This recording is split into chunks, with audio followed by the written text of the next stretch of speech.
Bismillahirrahmanirrahim.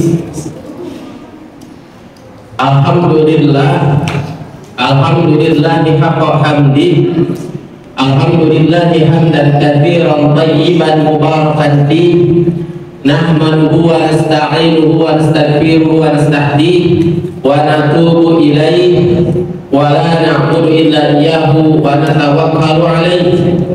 Allahumma sholli wa sallim wa barik ala habibina wa syafi'ina wa maulana Muhammadin wa ala alihi wa ashabihi wa dhurriyyatihi wa man tabi'ahum bi ihsanin ila yaumina hadza wa ba'di. Tsumma uhayyikum bi tahiyyatil islamiyyah, tahiyyatil mubarakah, tahiyyati min 'indillahi, tahiyyati ahlil jannah. Assalamu alaikum warahmatullahi wabarakatuh. Para jamaah ikhwatu iman rahimahullah, alhamdulillah di 10 hari kedua ini kita masih diberikan oleh Allah Subhanahu wa taala kekuatan iman, kekuatan ruhiyah dan kekuatan jasadiah untuk melaksanakan ibadah saum yang mudah-mudahan Allah anugerahkan hidayah kepada kita dan juga kebaikan dalam menjalankan ibadah Ramadan ini. Tak lupa salawat dan salam mudah-mudahan senantiasa tercurah limpahkan kepada kedua kita, yaitu baginda Nabi Muhammad sallallahu alaihi wasallam, kepada para keluarganya, para sahabatnya, para tabi'in, dan mudah-mudahan sampai kepada kita selaku umatnya hingga akhir zaman. Amin ya rabbal alamin. Para jamaah ikhwatu iman rahimahullah, beberapa hari ini saya baca buku, baca kitab namanya kitab Al-Muqaddimah. Al-Muqaddimah itu biasanya 5 menit, Kalau Ustaz ceramah muqaddimahnya itu 5 menit. Tapi buku Al-Muqaddimah itu lembarannya ratusan. Artinya lembarannya tebal. Itu kalau dibaca kitab tersebut sangat fenomenal karena membahas tentang peradaban dunia yang ditulis oleh seorang ulama besar bernama Ibnu Khaldun. Ibnu Khaldun ini yaitu seorang ulama yang beliau pakar dalam ilmu sosiologi, dan itu tidak hanya digunakan oleh para ulama muslim tetapi oleh orang-orang barat sekaligus, dilihat karena aspeknya sangat otentik. Selain memang kitab itu ditulis dengan literatur yang baik, begitupun seorang penulisnya adalah pemain daripada perhelatan politik saat itu. Ibnu Khaldun adalah seorang alim ulama yang beliau ini menjabat sebagai menteri dari beberapa dinasti, sehingga apa yang beliau tulis itu tidak hanya sekadar teori, tapi di dalamnya berisi yaitu tentang sejarah, fakta yang terdapat di sebuah yaitu dinasti atau kerajaan atau suatu yaitu kekuasaan.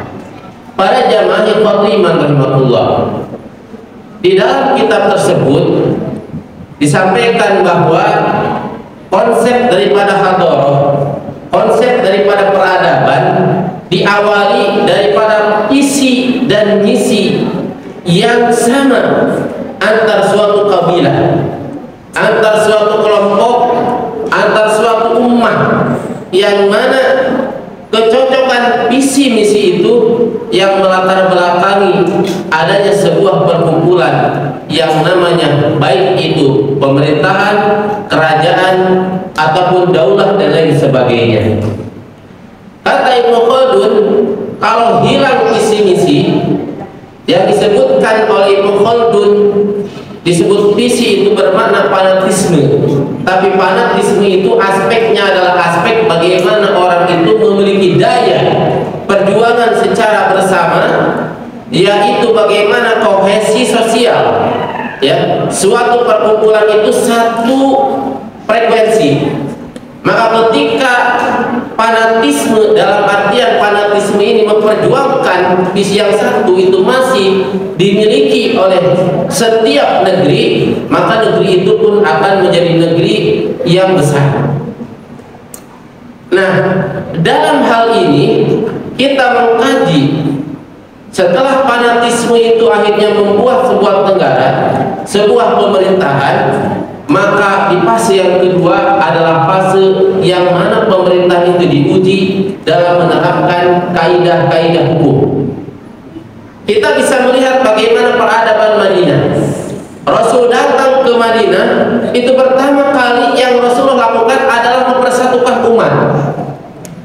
Di sana ada umat Islam, ada Yahudi, ada Nasrani, ada juga yaitu penyembah daripada berhala. Mereka berkumpul di Madinah tersebut, dan Rasulullah pertama kali melakukan sebuah perjanjian, yaitu Piagam Madinah, yang mana orang-orang Nasrani, orang Yahudi semua berkumpul dan bersepakat untuk membela tanah air atau membela negeri Madinah saat itu daripada yaitu musuh-musuh di luar, termasuk yaitu musuh Quraisy di Mekah. Maka ini adalah salah satu hal yang mana ketika seseorang, suatu negeri mereka bersepakat untuk membela tanah air secara bersamaan, walaupun beda agama dan keyakinan, itu yang diproklamirkan oleh Rasulullah di Piagam Madinah. Nah, maka para jamaah khotimah rahimahullah, setelah itu kita lihat bahwa di Madinah itu Al-Quran turun bukan lagi ayat tentang surga neraka, karena ayat tentang surga neraka itu kebanyakan turunnya di kota Mekah. Ayat tentang tauhid di kota Mekah. Setelah Rasulullah hijrah, turunlah ayat-ayat berkenaan hukum.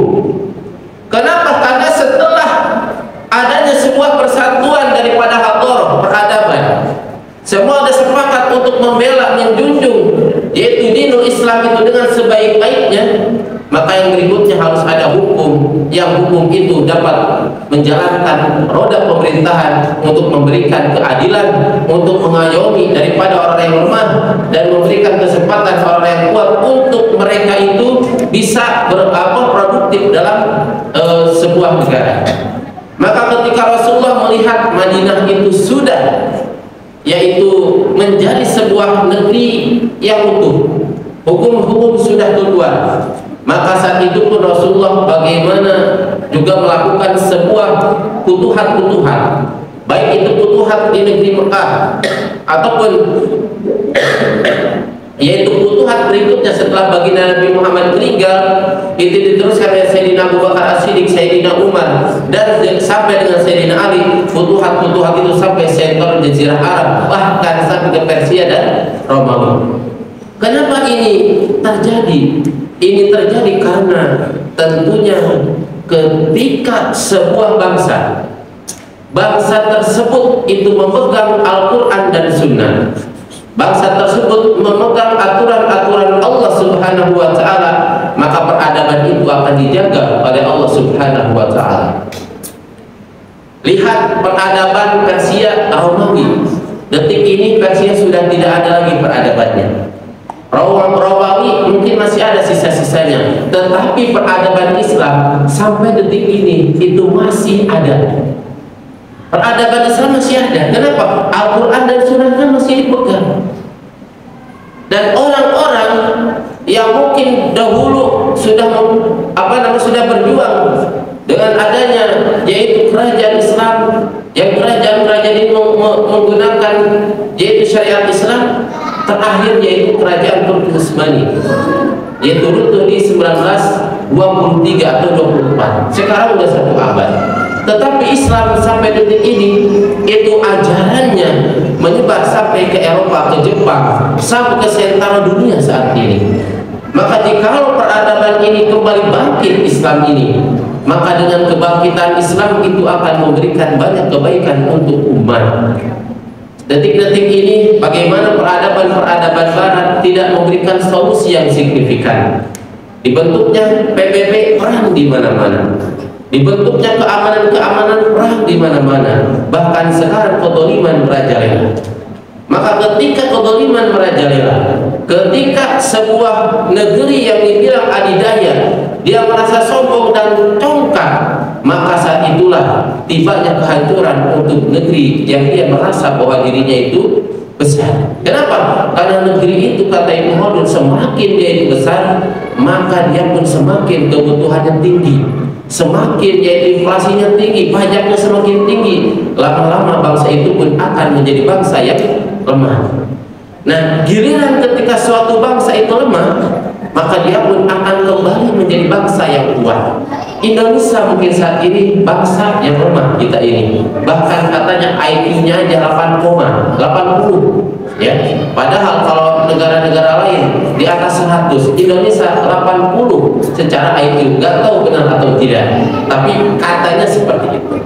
Nah, maka para jamaah iman rahimahullah, ketika kita berbicara tentang peradaban, maka Rasulullah SAW selalu memulai peradaban itu dengan peradaban tauhid, yang mana peradaban tauhid ini adalah peradaban yang menjunjung tinggi, yaitu syariat-syariat Allah Subhanahu wa Ta'ala. Maka tentunya di dalam hati kita senantiasa menjadikan Rasulullah SAW sebagai tauladan kita, dan kita berupaya untuk bagaimana kita sebagai seorang muslim memberikan sumbangsi kebaikan di zaman ini. Apa yang harus kita lakukan? Yang pertama kali Rasulullah SAW sampaikan kepada kita adalah bagaimana kita menjadi seorang muslim yang taat kepada Allah, bagaimana kita menjadi seorang muslim yang menjaga agama ini. Kenapa? Karena yang namanya hak, yang namanya batil, walaupun kebatilan itu banyak, tetapi yang hak itu akan tetap muncul. Kenapa? Karena tentunya itu adalah bagian daripada sunatullah. Mungkin hari ini Islam belum memiliki peradaban seperti di zaman dahulu, tetapi Islam tetap hadir hari ini dengan agama yang sungguh sangat mulia, sungguh agama yang sangat tinggi, dan banyak sekali hari ini orang-orang di belahan dunia lainnya masuk Islam. Maka dari itu tentunya ini bagian daripada tugas kita untuk mengajari anak-anak kita, jangan sampai mereka tidak paham Islam dan jangan sampai mereka tidak memahami Islam. Bagaimana Ustaz caranya? Rasulullah SAW menyampaikan kepada kita, yushiku ayyati ala nasi zamanun, akan sampai kepada kalian suatu zaman, la yaqqa minal islam illa ismuhu, tidaklah tersisa daripada ajaran Islam kecuali tinggal hanya namanya. Kenapa? Karena saat itu sungguh anak-anak sangat jauh daripada ajaran Islam dan mengamalkan ajaran Islam. Maka yang harus kita lakukan adalah bagaimana kita senantiasa mengajarkan anak-anak kita tentang Islam, mengajarkan anak-anak kita tentang Quran, mengajarkan anak-anak kita tentang kebaikan yang mana dahulu Rasulullah ajarkan kepada para sahabat dan umat ini. Maka para jamaah iman rahimahullah, Islam itu tidak akan asing. Kenapa? Ketika kita ajarkan kepada anak-anak kita. Yang kedua, wala yabqa minal Qur'an illa rasmuhu, dan tidaklah tersisa daripada Al-Quran kecuali hanya tinggal lembarannya. Maka bagaimana Al-Quran itu tidak jadi hanya lembaran, tetapi Al-Quran itu senantiasa tumbuh dalam jiwa kita. Sayyidina Abdullah bin Umar itu menghatamkan surat Al-Baqarah setahun lebih. Abdullah bin Umar setahun lebih Al-Baqarah menghatamkan. Artinya apa? Berarti beliau membacanya tidak hanya sekadar membaca, tapi mengetahui tafsir maknanya, bahkan bagaimana cara mengamalkannya. Kenapa? Al-Baqarah 1 tahun. Nah, ini yang bagaimana Rasul menyampaikan, wala yabqa minal Qur'ani illa rasmuhu. Janganlah engkau jadikan Al-Quran itu hanya sebagai lembaran, tetapi Al-Quran itu harus diamalkan dalam kehidupan sehari-hari. Yang berikutnya adalah yaitu masajidul amiratun, masjid-masjid megah didirikan, wahyi rabun minal huda, tetapi sepi daripada hidayah. Hari ini tidak sedikit masjid itu megah, ornamennya itu sangat luar biasa, tetapi wahyi rabun minal huda, di dalamnya sepi daripada hidayah. Kenapa? Karena terkadang masjid ini pun hanya dijadikan ziarah. Orang berziarah ke masjid, habis dari masjid itu makan-makan di emperan, ada kolam kolam ikan dijadi berenang dan lain sebagainya. Sampah di mana-mana. Apakah masjid hanya untuk dialog? Tidak. Masjid itu tempat ibadah. Maka jadikan masjid ini khususnya di lingkungan kita dan masjid dimanapun menjadi masjid yang hidup. Karena di masjid itu isinya, kata Al-Quran surat An-Nur, itu isinya adalah rijalun la tulhihim, yang mereka itu tidak diabaikan, tidak dilalaikan, tijaratan daripada perjualbelian, wala bai'an, dan juga tidak daripada dagang. Artinya isinya itu orang-orang entrepreneur ada di dalamnya, pembisnis, ya, seorang ulama asatidz, dan banyak hal berkumpul di masjid. Maka masjid ini adalah tempat ibadah yang kita bisa melakukan amalan-amalan kebaikan. Dan yang berikutnya kata Rasulullah, ulama yang keempat adalah yaitu ulamahum syarrun min tahti adhimis sama. Saat itu ulama-ulama mereka itu adalah orang paling buruk di muka bumi ini. Min indihim takhrujul fitnah wa fihim ta'udu. Dari mulutnya keluar fitnah-fitnah keburukan, dan fitnah itu akan kembali kepada mereka. Kenapa ulama itu menjadi buruk? Karena ulama akhirnya dekat dengan penguasa, dan ulama itu berburu harta, berburu jabatan, sehingga hilanglah muruah ulamanya, dan hilanglah dia daripada seorang ulama yang alim. Para jamaah yang iman rahimahullah. Maka yang terakhir Sayyidina Ali menyampaikan, sebuah hadarah, sebuah peradaban itu akan senantiasa dia menjadi peradaban yang besar. Yang pertama kata beliau, ketika seorang ulama tetap mengamalkan ilmunya. Dia alim ulama, dia seorang guru, dia terus mengajar umat. Ya. Yang kedua, ketika orang bodoh, dia udah tahu tidak ngerti, tidak bisa, dia terus mencari ulama untuk belajar. Yang ketiga, ketika ahli harta, dia mewakafkan hartanya. Hartanya itu tidak hanya disedekahkan, sedekah infak udah jelas, ya, zakat mau udah jelas, tapi dia wakaf. Wakaf produktif untuk apa? Membiayai para pendidik, membiayai orang-orang yang belajar. Adanya beasiswa dari siapa? Orang-orang kaya.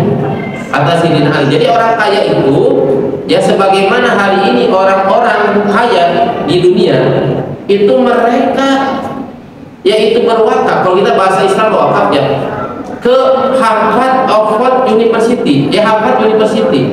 Harvard itu banyak pengusaha-pengusaha Yahudi yang dia itu berwakaf. Bayangkan, di universitas itu Harvard untuk membiayai orang-orang kuliah di sana. Kenapa mereka lakukan itu? Ya, untuk supaya peradaban mereka tetap bertahan. Nah, hari ini orang Islam, dia Muslim tapi malas wakaf. Padahal wakaf itu bisa membiayai orang-orang baca Quran, orang-orang belajar tentang agama, orang-orang belajar tentang ilmu-ilmu umum. Kenapa? Agar supaya peradaban ini terus bergulir. Itu yang ketiga. Jadi ahli harta itu dia rajin berwakaf, tidak hanya sedekah wakaf. Yang keempat adalah kata Sayyidina Ali, ketika orang-orang miskin dia tidak menukarkan akhiratnya dengan dunianya. Apa contohnya? Kalau ada serangan pajak dia tolak. Misalkan kemarin pemilihan calon, pemilihan presiden, ada yang mau nyocok, saya kasih 200.000, yang penting kamu coblos ini, diambil uangnya. Nah, itu hati-hati. Berarti dia menukarkan akhiratnya dengan dunianya. Kenapa? Nah, namanya disuap, ya. Padahal akhirnya dia menderita juga. Kenapa? Ya, setelah berkuasa calonnya jadi anggota legislatif, apa? Akhirnya gara-gara buat ini buat itu korupsi, akhirnya pajaknya naik, akhirnya sembako naik, kembali ke masyarakat. Maka para jamaah khotimah rahimahullah, mari mulai detik ini yang merasa ahli ilmu, yuk kita kuatkan sendi-sendi agama ini dengan ilmu kita. Yang merasa ahli harta, yuk kuatkan sendi-sendi agama ini dengan kita berwakaf. Karena wakaf ini itu sangat fenomenal bagi umat. Al-Azhar 100% mahasiswanya gratis. Al-Azhar, kita kalau kuliah di Al-Azhar gratis, Pak, nggak bayar. Dari mana uangnya itu? Al-Azhar, Al-Azhar University di Mesir. Dari wakaf, Pak. Karena wakafnya besar, wakaf produktifnya besar. Ada jadi hotel aja di apa? Sehingga pembiayaan kampus itu dari biaya wakaf. Ya, Universitas Qarawiyyin di Fez, ya, di Maroko itu juga sama. Di Saudi, ya, Madinah University dan sebagainya, itu mereka bisa membiayai universitas dari gerakan wakaf. Bahkan mantan Menteri Pendidikan Indonesia kemarin saya ikut pelatihan wakaf dan zakat. Beliau sampai menyampaikan bagaimana wakaf itu sangat berguna bagi kemajuan Islam. Kenapa? Karena dari wakaf itu pokoknya tetap ada keuntungannya buat umat. Nah, para jamaah khotbah rahimahullah, ini tentunya menjadi pemikiran untuk kita semua. Jangan sampai sekolah Islam semakin mahal. Kenapa mahal? Karena tidak ada yang membiayai. Tetapi ketika sekolah Islam itu ada konsep wakaf, maka dengan gerakan wakaf itu operasionalnya jadi gratis, siswanya jadi ketika sekolah itu gak bayar, tetapi guru-gurunya menjadi guru-guru profesional karena diberikan yaitu tunjangan dan juga gaji yang sangat mumpuni. Maka para jamaah khotbah rahimahullah, ini tanggung jawab kita semua, karena peradaban itu dimulai bukan dari sesuatu yang besar, tapi dimulai dari diri kita dan dari yang terkecil. Dan hari ini mudah-mudahan negeri kita menjadi negeri baldatun thayyibatun wa rabbun ghafur, dan Allah selamatkan kita semua daripada prahara fitnah, dan Allah anugerahkan kepada kita banyaknya kebaikan untuk yaitu senantiasa mengamalkan Islam dengan sebaik-baiknya. Itu saja yang bisa kami sampaikan. Mudah-mudahan Allah anugerahkan kebaikan untuk kita semua, dan Allah anugerahkan banyak yaitu keberkahan di bulan suci Ramadan ini. Terima kasih banyak. Wabillahi taufiq wal hidayah. Wassalamualaikum warahmatullahi wabarakatuh. Waalaikumsalam.